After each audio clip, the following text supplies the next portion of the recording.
হাটবাজারে খরচের চাপে স্বল্প আয়ের মানুষ, অপরিকল্পিত উন্নয়ন দায়ী বলছেন অর্থনীতিবিদরা। যে সমস্ত ইনফ্রাস্ট্রাকচার বা ভৌত অবকাঠামোমূলক যে প্রজেক্টগুলো নেওয়া হয়েছে সেগুলোর সুফল আসলে দেশের সাধারণ মানুষের দোরগোড়ায় পৌঁছাতে পারছে না। পেঁয়াজের ঝাঁজ কিছুটা কমলেও চড়া আলুর বাজার, চট্টগ্রামে মাছের সরবরাহ বাড়ায় স্বস্তি ক্রেতার। তুলনামূলকভাবে দাম আমাদের সাধারণের জন্য মোটামুটি ঠিক আছে, এই জন্য এখান থেকে মাছ নিয়ে আর কি। নতুন পেঁয়াজ এই হিসাবে দাম তুলনামূলক কম না। ইউরোপে যেতে ক্যানারি দ্বীপপুঞ্জে অবৈধ অভিবাসীর ঢল, ঠেকাতে বেসামাল স্পেন।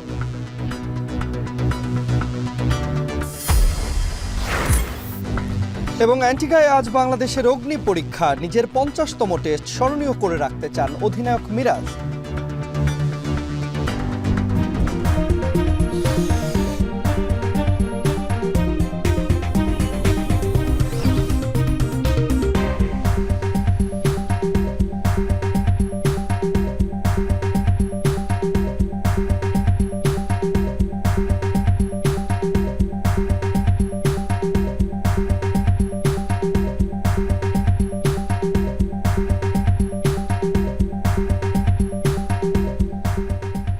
স্বাগত। এখন দুপুরে পুরো আয়োজন জুড়ে সঙ্গে রয়েছে আমরা দুজন, আমি তানজিলা খান মিম এবং আমি তন্ময় কুমার রায়।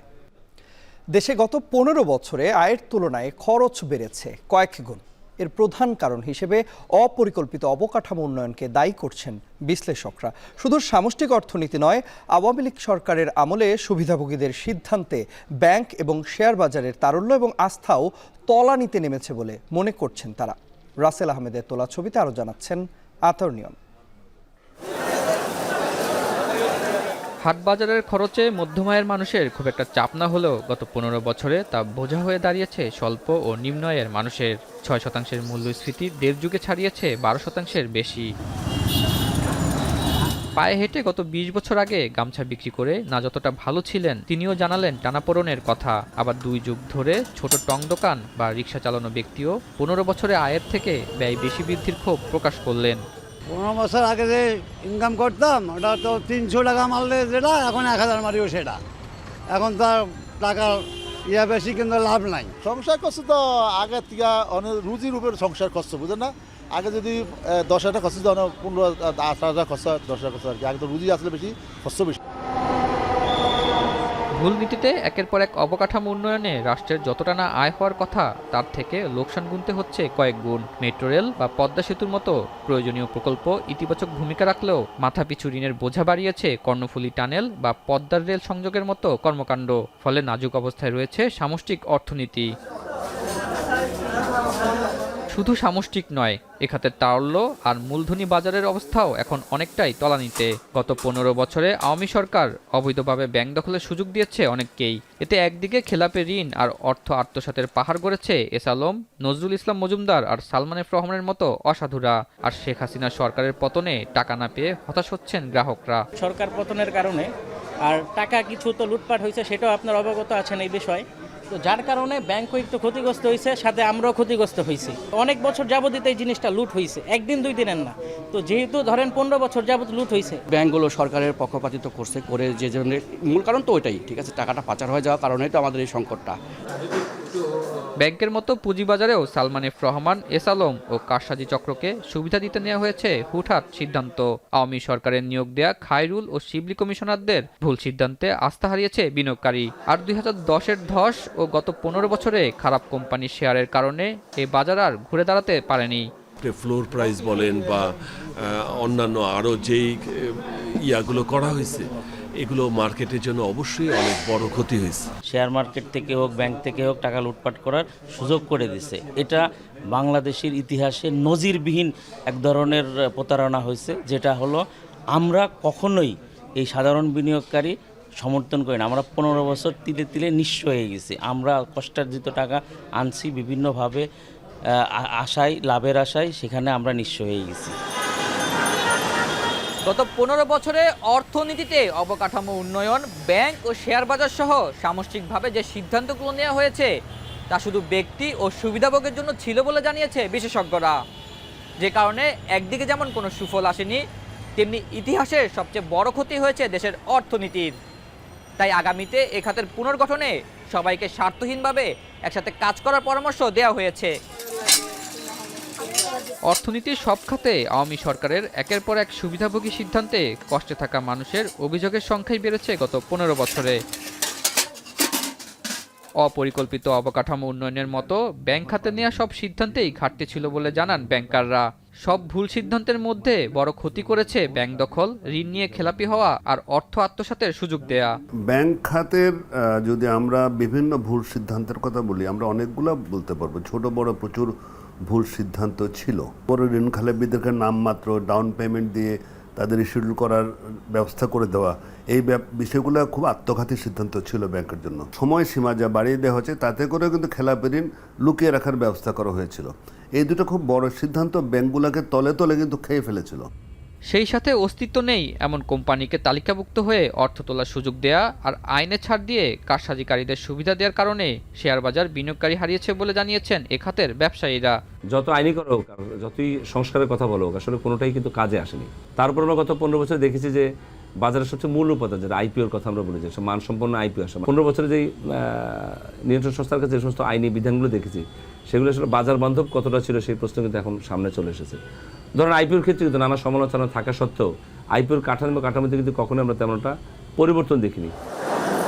এদিকে সামষ্টিক অর্থনীতি, ব্যাংক ও শেয়ার বাজার সহ সব খাতে আওয়ামী সরকারের নেওয়া ভুল সিদ্ধান্তের কারণে সাধারণ মানুষ সবচেয়ে বেশি ক্ষতিগ্রস্ত হয়েছে বলছেন অর্থনীতিবিদরা। বিগত সরকারের সময়ে বা নিকট অতীতে দেশ ও জাতির উন্নয়নে যে সমস্ত ইনফ্রাস্ট্রাকচার বা ভৌত অবকাঠামোমূলক যে প্রজেক্টগুলো নেওয়া হয়েছে, সেগুলোর সুফল আসলে দেশের সাধারণ মানুষের দোরগোড়ায় পৌঁছাতে পারছে না। ব্যাংকিং খাতে নিকট অতীতে আসলে হরিলুট হয়েছে।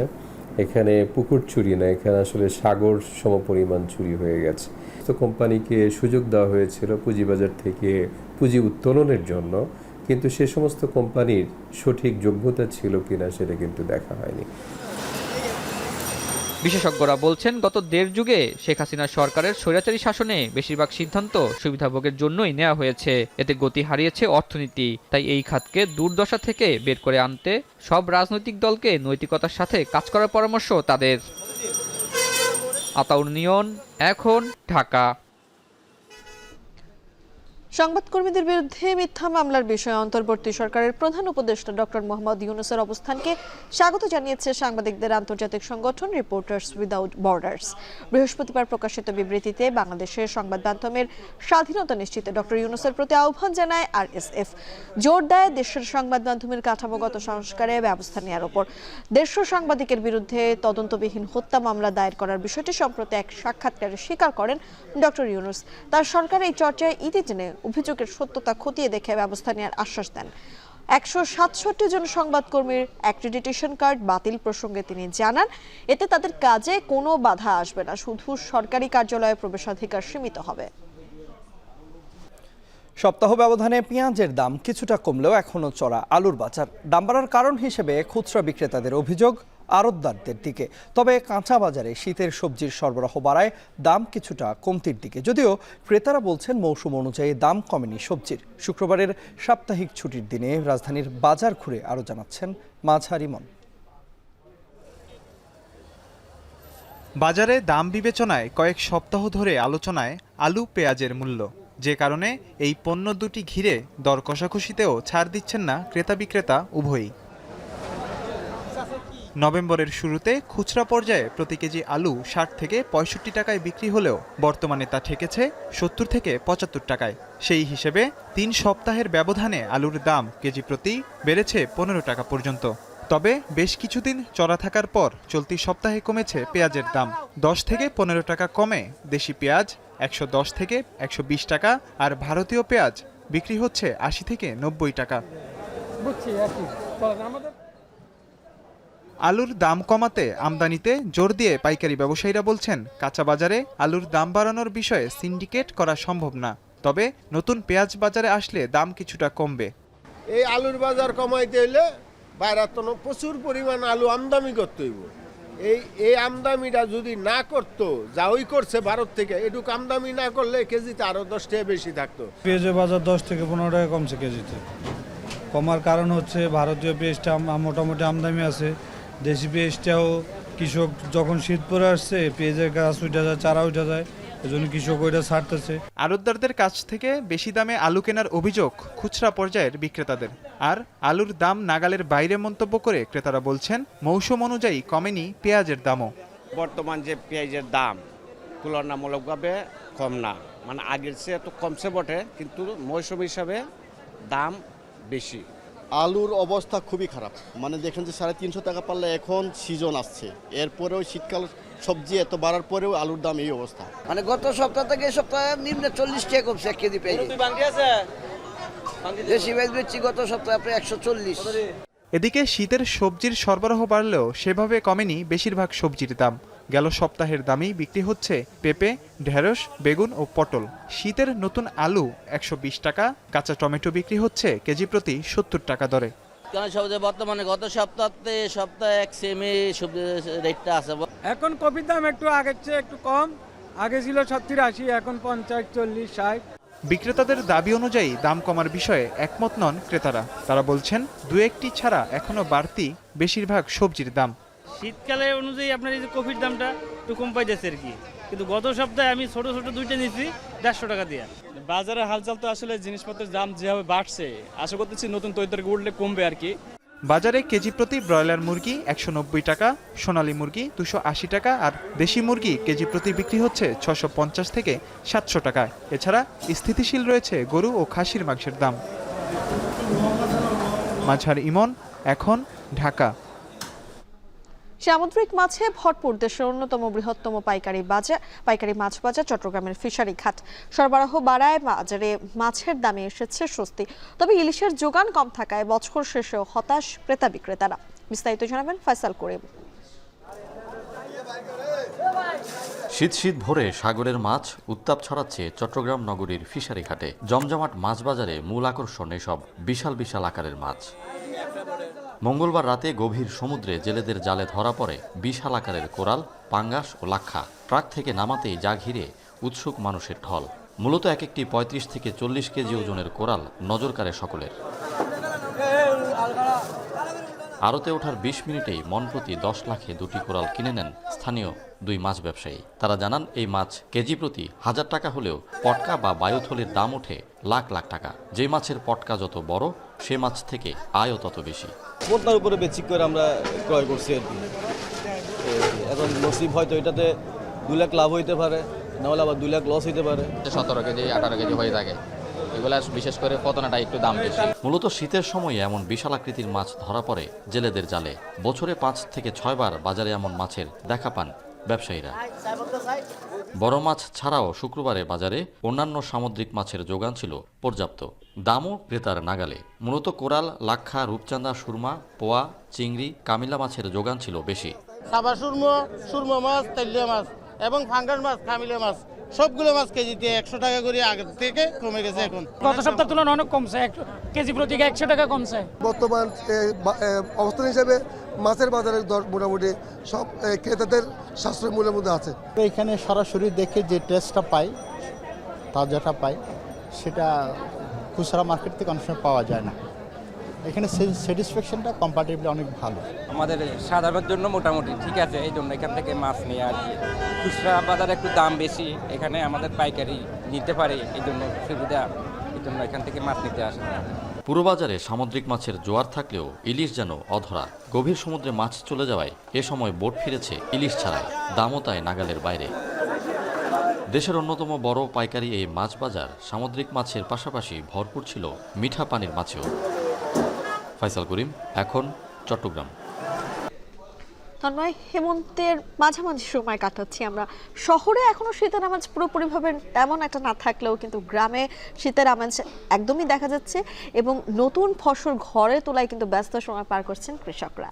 এবং হেমন্তের এই সময়টাতে এসে কৃষানি যারা রয়েছেন গ্রামের, তাদের যেই উঠান, সেই উঠানে একাধারে যেমন চাল বাটা হচ্ছে, পিঠার বিভিন্ন আয়োজন হচ্ছে, তেমনি কিন্তু পিঠার যে এক ধরনের মিষ্টি গ্রান রয়েছে সেই গ্রানেও কিন্তু মোমো করছে।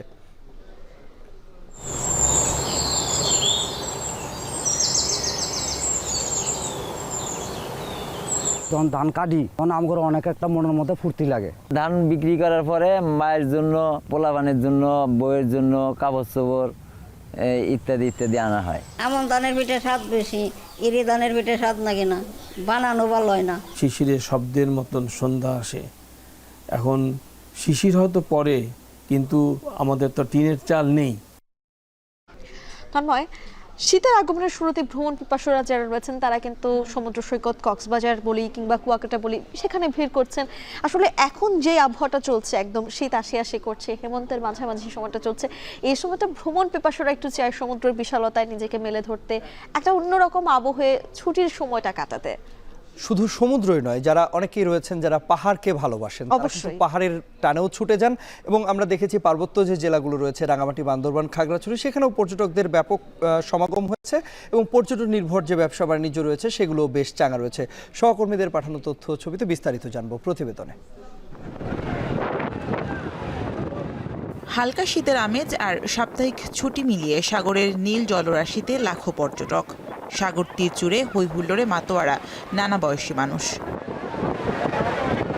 কেউ উঠেছে ঘোড়ার পিঠে, কেউ ঘুরছেন বিচ বাইকে, অনেকেই আবার দ্রুত গতির জেটস্কি নিয়ে ছুটে যাচ্ছেন নীল জলরাশিতে। সেই সঙ্গে প্রিয় মুহূর্তগুলো ক্যামেরা বন্দি করছেন মুঠোফোনে। কক্সবাজারের লাবণী সিগাল থেকে শুরু করে কলাতলি পয়েন্ট সর্বত্রই পর্যটকে মুখরিত। ঢল নেমেছে শিশু কিশোর থেকে শুরু করে সব বয়সী মানুষের। এই বছর কক্সবাজারে প্রতি মাসে 4 বার বা 2 বার হলেও আসছে, কারণ কক্সবাজার আমার কাছে কক্সবাজারে পরিবেশ সুন্দর, আবহাওয়া সুন্দর। আমরা ফ্যামিলি সহ আসছি। সবসময় সব জায়গাতেই ঘুরতে ভালো লাগে, তো কক্সবাজার তো একটু বেশি ভালো লাগে। শীতের আগমনে পর্যটক বাড়ায় খুশি হোটেল মোটেল মালিক, শ্রমিক ও ব্যবসায়ীরা। কক্সবাজারের 5 শতাধিক হোটেল মোটেল, রিসোর্ট ও গেস্ট হাউসের কোথাও 70 থেকে 80%, আবার কোথাও শতভাগ রুম বুকিং হয়ে গেছে। ব্যবসায়ীরা বলছেন গেল অক্টোবরের মাঝামাঝি থেকে কক্সবাজারের পর্যটন খাতে সুদিন যাচ্ছে। সাপ্তাহিক ছুটির 2 দিনে 1.5 লাখ পর্যটকের সমাগম প্রত্যাশা করছেন পর্যটন ব্যবসায়ীরা, যেখানে বাণিজ্য হবে শত কোটি টাকার। এদিকে মোহনীয় সৌন্দর্যের টানে দেশের বিভিন্ন প্রান্ত থেকে পর্যটকরা ছুটছে কুয়াকাটায়, যাতে আপন রূপে ফিরেছে সমুদ্রকন্যা। সূর্যোদয়, সূর্যাস্ত, সমুদ্রের ঢেউ আর লাল কাঁকড়ার বিচরণ দেখতে পর্যটকদের অবিরাম ছুটে চলা সেখানে। আমাদের কাছে কুয়াকাটা মনোরম পরিবেশ। কুয়াকাটাই একমাত্র সমুদ্রকন্যা যেখানে বসে এক জায়গায় বসে সূর্য অস্ত এবং সূর্য উদয় দেখা যায়। চাঙ্গা হয়ে উঠেছে কুয়াকাটার পর্যটন নির্ভর ব্যবসা বাণিজ্য। পর্যটকদের আগমনে চাঙ্গা হয়ে উঠেছে হোটেল, রেস্তোরাঁ, বার্মিজ পণ্যর দোকান সহ পরিবহন ব্যবসা। এদিকে কুয়াকাটার 2 শতাধিক হোটেল মোটেল, রিসোর্টে বুকিং হয়েছে 90% রুম, যাতে ছুটির 2 দিনে 50 কোটি টাকা বাণিজ্য আশা করছেন এই খাত সংশ্লিষ্টরা। এখন আইবনে যে আমাদের ভালো, ঠিক আছে, আগে তো লোকজন ছিল না, ঠিক আছে, কিন্তু এখন একটু লোকজনের চাপ বেশি, ঠিক আছে, এখন তো লোকজন বেশি আসতেছে। সিজন তো এই মাস থেকে শুরু, এখন একটু বেচা কিনা ভালো হয় ইনশাআল্লাহ। এছাড়া অস্থিরতা কাটিয়ে স্বাভাবিক হয়েছে পাহাড়ি জনপদ, রাঙামাটি ও বান্দরবান, তাই আসতে শুরু করেছেন পর্যটকরা। এরই মধ্যে বুকিং হয়ে গেছে সাজেক, রাঙামাটি শহর ও কাপ্তাইয়ের 60 থেকে 70% হোটেল মোটেল। শামীমা রহমান শাম্মী, এখন। তন্ময়, বিরতিতে যাবার আগে যে প্রসঙ্গটি নিয়ে আমরা কথা বলছিলাম এবং বলছিলাম যে বিরতির পর এসে সেই প্রসঙ্গটি নিয়ে কথা বলবো, সেটা হচ্ছে যে হেমন্তের মাঝামাঝি সময় চলছে, শীতের একটা আমেজ কিন্তু এই ঢাকা শহরে এখনো পুরোপুরিভাবে না পাওয়া গেলেও গ্রামে কিন্তু এখন পুরোপুরিভাবে শীতের যে আমেজ সেটি পাচ্ছেন সেখানকার মানুষ। এবং হেমন্ত বলি কিংবা শীত বলি, পুরোটাই কিন্তু আলাদা আলাদা স্বপ্ন নিয়ে আসলে গ্রামীণ জীবনে আসে বা নগরের জীবনে আসে। সে জায়গা থেকে প্রকৃতির কোলে সোনালী ধানের ঘ্রাণ, শিশির ভেজা সকাল আর রঙিন ফুলের সৌন্দর্য দিয়ে কিন্তু ভরে উঠেছে দিগন্ত জোড়া মাঠ। গ্রামীণ যে পরিবেশের কথা আপনি বলছিলেন তার সঙ্গে শহরের কিছুটা ফারাক রয়েছে। গ্রামীণ পরিবেশে যেটি পাওয়া যায় শহরের পরিবেশে হয়তো সেটি পুরোপুরিভাবে পাওয়া যায় না। যে শহুরে পরিবেশে আমরা দেখি যে শুভ্রতায় এবং শীতল বাতাসের আবেশ যখন পাওয়া যায় তখনই মানে শহরের যারা বাসিন্দা রয়েছেন শহরের তারা ধরে নেন যে হেমন্তের যে আবহাওয়া সেটি তারা উপভোগ করছেন। এবং একই সঙ্গে এই ঋতুর প্রাচীন অর্থনীতি আর সাংস্কৃতিক যে ঐতিহ্য রয়েছে সেই দুয়ে মিলে কিন্তু এক ধরনের সেতুবন্ধন তৈরি হয়। জাকির হাসানের তোলা ছবিতে আরও জানাচ্ছেন শাহাদাত অভ্র।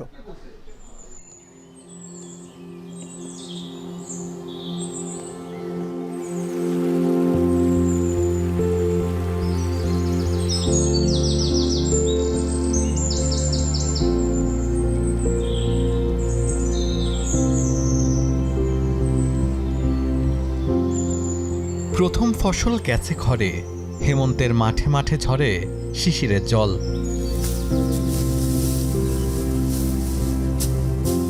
জল আর মাটি যে ফসলকে পরিপক্ক করে তুলেছে, সেই পাকা ফসল এখন তোলার পালা। কাজ চলছে ভোর থেকেই। শীতের সেই শিশির টের পাওয়া যায় কৃষকের আঙিনায়। তবু আড়মোড়া ভেঙে যারা এসেছে মাঠে, তাদের মনে আনন্দের কমতি নেই। কারণ এ যে হেমন্ত, উঠবে নতুন ফসল আর মিটবে ঋণ। আমাদের শহরগুলোতে হেমন্ত আসে বিভিন্ন ধরনের স্বপ্ন নিয়ে। যেমনি গ্রামে এই হেমন্ত আসে কিশোরীর নতুন জামা হয়ে কিংবা নতুন বইটা হয়ে। আবার কৃষকের কাছে হেমন্ত ধরা দেয় নতুন কিছু ধান হয়ে, পিঠা পুলি হয়ে। ঠিক তেমনি মুদ্রার অপর পাশে ঢাকাতে এই হেমন্ত আসে সুব্রতাকে ভর করে কিছু শীতল বাতাস নিয়ে। এখানেও বইছে শীতের বাতাস। হেমন্তের নতুন ফসল আরেকটু সচ্ছল করে কৃষককে। অনেক দিনের বায়না জমানো সন্তানের কিংবা স্ত্রীর শখের কানের দুল কিনবার সময় যেন এখনই। তাই তো কৃষকের চোখে ফুটে উঠে তৃপ্তির ছায়া। যখন মনে করি নতুন ধান আমরা লাগাই, যখন ধান কাটি, তখন আমাদের অনেক একটা মনের মধ্যে ফুর্তি লাগে, বা মনটা চায় সবাইকে দিয়ে আমরা খাই। নতুন ধান বিক্রি করার পরে মায়ের জন্য, মনে করেন পোলাপানের জন্য, বইয়ের জন্য, কাপড় চোপড় ইত্যাদি ইত্যাদি আনা হয়।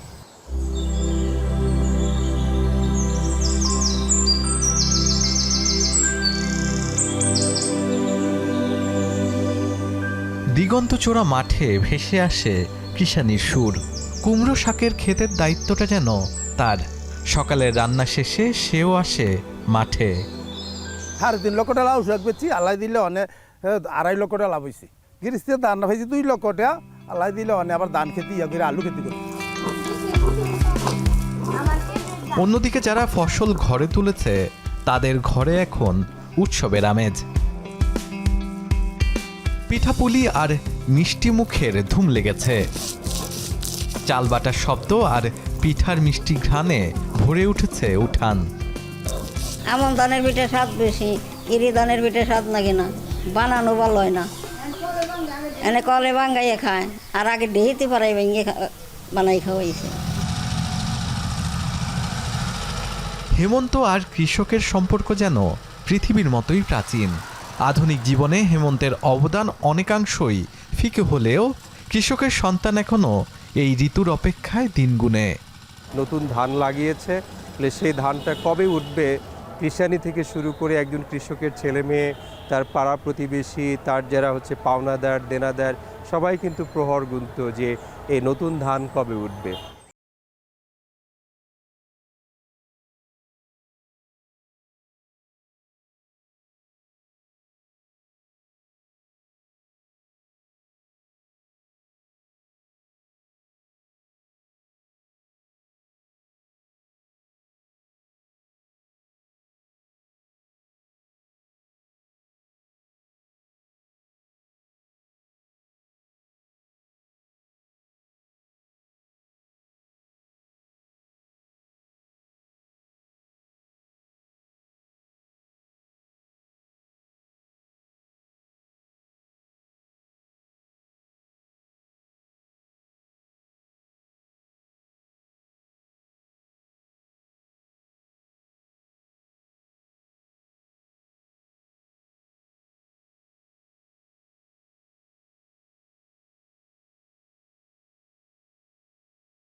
পাণ্ডুলিপি করে আয়োজন, তখন গল্পের তরে জোনাকির রঙে ঝিলমিল। শাহাদাত অফরো, এখন ঢাকা। তন্ময়, হেমন্তের মাঝামাঝি এসে রাতে হালকা শীতে আর কুয়াশার চাদরের নিচে ঢাকাবাসী ঢেকে থাকে। হিমা বাতাস ঢাকার চারপাশ জুড়েই বয়ে যায়। রাত থেকে ভোর পর্যন্ত কুয়াশা ঘিরে থাকে রাজধানীতে। বিপাকে পড়েছেন এতে রাতে যারা খেটে খাওয়া শ্রমজীবী মানুষরা রয়েছেন তারা। এবং তারা যখন বিপাকে পড়েছেন, আবহাওয়া অফিস কিন্তু তাদের জন্য হয়তো খুব সুখকর কোনো তথ্য দিতে পারেনি। তবে যারা আসলে শীতকে উপভোগ করতে চান তাদের জন্য এটি ভালো খবর যে আবহাওয়া অফিস বলছে রাতের যে তাপমাত্রা রয়েছে সেটি ধীরে ধীরে কমে আসবে এবং এতে করে শীতের যে তীব্রতা রয়েছে সেটি বাড়বে এবং শীত অনুভূত হবে। সহকর্মী আহাদ আহমেদকে সাথে নিয়ে আরও জানাচ্ছেন জাবেদ আব্দুল্লাহ। হেমন্তের রাত, ঋতুর ধারায় এখন অগ্রহায়ণ মাস। আকাশে ভাঙা চাঁদ, প্রকৃতিতে শীতের বার্তা।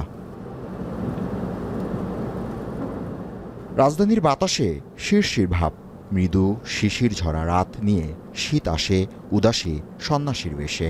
শীতের এ সৌন্দর্য যেন রঙে রসে উজ্জ্বল। বাংলার ঋতুর রঙ্গমঞ্চে উল্লেখযোগ্য জায়গা জুড়ে শীতের অবস্থান।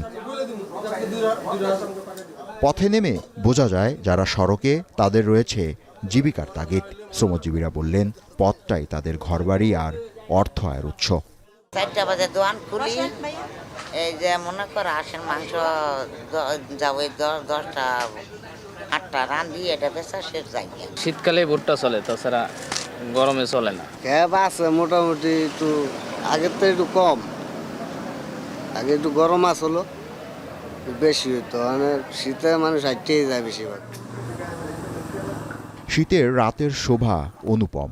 ঘন কুয়াশার আবরণে গাছপালা অস্পষ্ট মনে হয়। অপূর্বতার রূপ মাধুরী অনিন্দ্য সুন্দর। তাই অনেকেই বললেন এই রাত ভারী উপভোগ্য।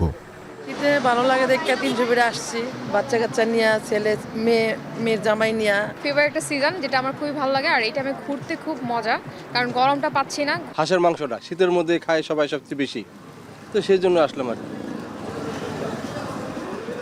কবি জীবনানন্দ দাশ একবার বলেছিলেন, এইসব শীতের রাতে আমার হৃদয়ে মৃত্যু আসে। বাইরে হয়তো শিশির ঝরছে বা পাতা কিংবা প্যাঁচার গান, সেও শিশিরের মতো, হলুদ পাতার মতো। ছবিতে ধরা পড়া শীতের এই আবহ তাই বলে দেয়। আবহাওয়া অফিসের তথ্য বলছে ঢাকায় শীত পুরোপুরি অনুভূত হতে পারে মধ্য ডিসেম্বরে। পৌষ ও মাঘেও সে তার হিমেল চাদর বিছিয়ে রাখবে তিলোত্তমা ঢাকার বুকে। তখন বাংলার এই পাতা ঝরার মৌসুমে বৃক্ষরাজি পাতা ঝরিয়ে নতুন রূপে সেজে ওঠার প্রস্তুতি নেবে। জাবেদ আব্দুল্লাহ, এখন, ঢাকা। নতুন নির্বাচন কমিশনের প্রতি আস্থা রাখতে চায় বিএনপি। এজন্য নতুন কমিশনকে কথা কম বলে কাজ বেশি করার অনুরোধ দিয়েছেন বিএনপি চেয়ারপারসনের উপদেষ্টা কাউন্সিলের সদস্য সৈয়দ মোয়াজ্জেম হোসেন আলাল। সংস্কার শব্দ এবং সংস্কারের যে আকৃতি, এটা তো বিএনপির হাতে তৈরি। সুতরাং আমরা সেই সংস্কারের পক্ষে থাকবো না এমনটা তো চিন্তা করাই দোষণীয়। এই সংস্কারের মধ্যে এসে পরবর্তীতে যোগ দিয়েছে বৈষম্য বিরোধী ছাত্র আন্দোলনের সাহসী নেতারা এবং আজকের এই অন্তর্বর্তীকালীন সরকার। সুতরাং লক্ষ্য তো সবার এক, কিন্তু অন্তহীন সময় তো সেজন্য সংস্কারের জন্য নেওয়া উচিত হবে না। ভোলার মনপুরায় সংরক্ষিত বনের গাছ কেটে ফেলছে একটি চক্র। এতে পরিবেশ ধ্বংসের পাশাপাশি দুর্যোগে ক্ষতিগ্রস্ত হচ্ছেন স্থানীয়রা। তাদের অভিযোগ, বনের গাছ কেটে জ্বালানি হিসেবে ব্যবহার করা হচ্ছে ইট ভাটায়। যদিও বন কর্মকর্তার দাবি, বনদস্যুদের বিরুদ্ধে নেওয়া হচ্ছে আইনি ব্যবস্থা। অঙ্কুর রায়ের তোলা ছবিতে আরও জানাচ্ছেন ইমতিয়াজুর রহমান। উপকূলের বাসিন্দাদের বিভিন্ন প্রাকৃতিক দুর্যোগ থেকে রক্ষা করে ম্যানগ্রোভ বনাঞ্চল। 70-এর জলোচ্ছ্বাসে ব্যাপক ক্ষয়ক্ষতির পর দ্বীপজেলা ভোলায় বৃক্ষরোপণের মাধ্যমে গড়ে তোলা হয় উপকূলীয় সবুজ বেষ্টনী।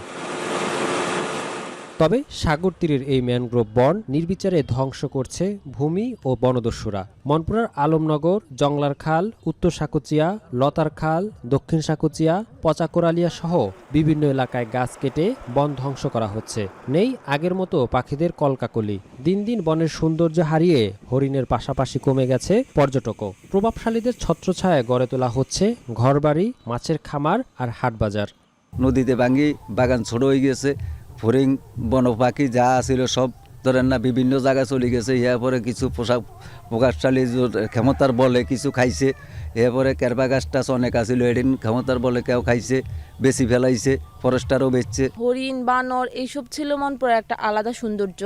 এগুলা দেখার জন্য দূর দূরান্ত থেকে পর্যটকরা আসতো। এগুলো এখন কমে যাওয়া কি প্রায় বিলুপ্তির পথে। বান্ধা হয়েছে, ওর পরে দুইটা পানি জমে গেছে, পানি জমার পরে এটা মনে হয় গাছটি মরে গেছে। নদীতে ভাঙ্গা যাওয়ার কারণে অনেকগুলো বন চলে গেছে গা, এবার গাছগুলো ভাঙ্গা গেছে গা। এরপরে শহরের যে গাছগুলা আছে সবগুলা নেতা বেতারা ক্ষমতা দিয়ে দেওয়া কাটিয়ে নিয়ে সব বিক্রি করতে বিচ্ছে। বন বিভাগ বলছে ভোলার মনপুরার 3টি বিটে 30,000 একর জমিতে কেওড়া, বাইন, সুন্দরী, কাকড়া, গেওয়া, করমজা, গোলপাতা সহ বিভিন্ন প্রজাতির গাছ রয়েছে। রক্ষা কবচ হিসেবে কাজ করা উপকূলের বন উজাড় করায় প্রাকৃতিক দুর্যোগের ঝুঁকি বাড়ছে। বন রক্ষায় বনদস্যুদের বিরুদ্ধে নিয়মিত নেওয়া হচ্ছে আইনি ব্যবস্থা। আমাদের বিভিন্ন প্রাকৃতিক দুর্যোগে এটাকে ঢাল হিসেবে কাজ করছে। এটাকে যদি অপরিকল্পিতভাবে সেটাকে কর্তন করা হয়, এর ফলে এই যে আমাদের প্রাকৃতিক দুর্যোগের হাত থেকে বাঁচার জন্য আমাদের কিছুই থাকবে না। বনের ক্ষতি করে বা এনক্রোচমেন্ট করে গাছ কাটে তাদের বিরুদ্ধে সাথে সাথে আমরা মামলা দিয়েছি, এবং কোনো জায়গায় বন নিধন হয়েছে অথচ মামলা হয় নাই বা কোনো অ্যাকশন নেওয়া হয় নাই, আইনগত অ্যাকশন সেরকম জায়গা নাই। প্রত্যেকটা জায়গার এগেনস্টেই মামলা নেওয়া হয়েছে, এবং আমরা যেগুলো বন ক্ষতি হয়েছে সেগুলোকে আমরা আবার পুনর্স্থাপন করছি। বন জেলায় বন বিভাগের নিয়ন্ত্রিত বনভূমি রয়েছে 1,48,646.18 একর। এর মধ্যে সংরক্ষিত বনায়ন রয়েছে 73,421.78 একর, আর সাগর তীরের মনপুরা রেঞ্জের আওতায় 30,120 একর বন রয়েছে। আর বনদস্যুদের কবল থেকে এসব বন রক্ষায় বন বিভাগের 14টি বিট ও 12টি কেন্দ্র রয়েছে। ইমতিয়াজুর রহমান, এখন ভোলা। ইউরোপে যেতে স্পেনের ক্যানারি দ্বীপপুঞ্জকে নিরাপদ ট্রানজিট পয়েন্ট হিসেবে বেছে নিচ্ছেন আফ্রিকা ও এশিয়ার অবৈধ অভিবাসীরা। ব্যবস্থায় গত বছরের চেয়ে চলতি বছর ক্যানারি দ্বীপপুঞ্জে অবৈধ অভিবাসীর ঝড় বেড়েছে 23% বেশি। এতে উদ্বিগ্ন স্পেন। তৌহিদুর রহমানের প্রতিবেদনে বিস্তারিত। গন্তব্য ইউরোপের বিভিন্ন দেশ। এর জন্য স্পেনের ক্যানারি দ্বীপপুঞ্জকে নিরাপদ রুট হিসেবে বেছে নিচ্ছেন অবৈধ অভিবাসীরা। জীবনের ঝুঁকি নিয়ে ছোট নৌযানে করে সাগরপথের এই যাত্রা কয়েক গুণ বেড়েছে বলে জানিয়েছে ইউরোপীয় ইউনিয়নের অনিয়মিত অভিবাসন নিয়ন্ত্রণ সংস্থা ফ্রন্টেক্স। চলতি বছরের শুরু থেকে 15 নভেম্বর পর্যন্ত প্রায় 40,000 অবৈধ অভিবাসীকে তালিকাভুক্ত করার কথা জানিয়েছে স্পেনের স্বরাষ্ট্র মন্ত্রণালয়, যা গত বছরের একই সময়ের চেয়ে 23% বেশি। ক্যানারিতে পাড়ি দেয়া বেশিরভাগই আফ্রিকার দেশ মালির। সংঘাতময় পরিস্থিতিতে নিজ দেশে মৃত্যুর আতঙ্কের তুলনায় সমুদ্রপথের এই যাত্রায় ভয় পাওয়ার কোনো কারণ নেই বলে দাবি মালি থেকে যাত্রা করা অভিবাসীদের।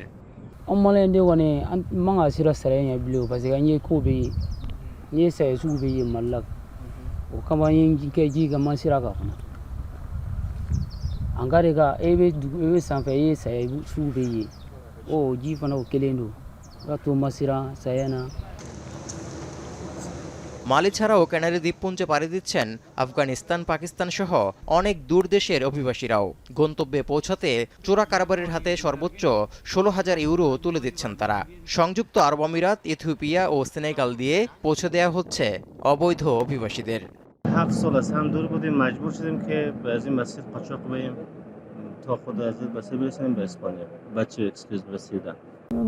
Pakistan, his life is very hard, and just coming here to we're living in Barcelona. 2024 সালে ক্যানারি দ্বীপপুঞ্জে অবৈধ অভিবাসীদের যাত্রা বাড়ায় স্পেনের জন্য উদ্বেগের কারণ হয়ে দাঁড়িয়েছে। বিশেষ করে মালির পর এশিয়ার দেশগুলো থেকে যাত্রার বিষয়টি বেশি করে ভাবাচ্ছে। Y esto nos está preocupando mucho porque parece ser que en el mundo se empieza a fijar o a mirar hacia Canarias como una de esas principales puertas de entrada sin control a la Unión Europea.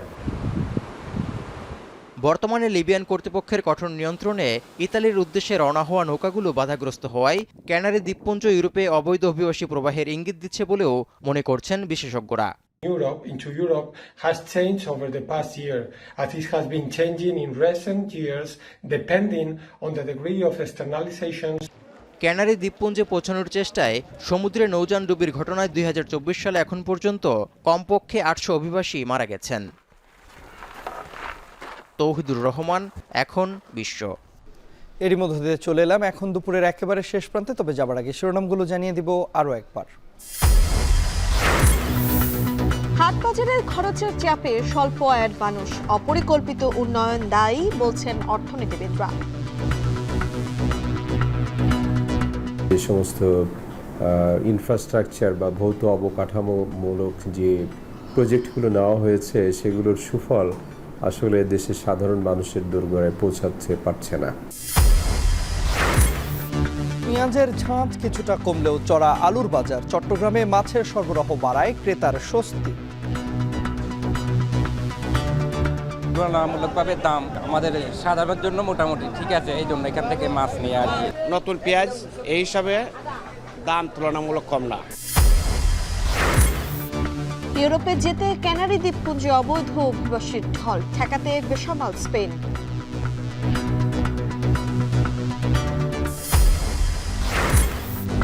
এবং অ্যান্টিগায় আজ বাংলাদেশের অগ্নি পরীক্ষা, নিজের 50তম test স্মরণীয় করে রাখতে চান অধিনায়ক মিরাজ।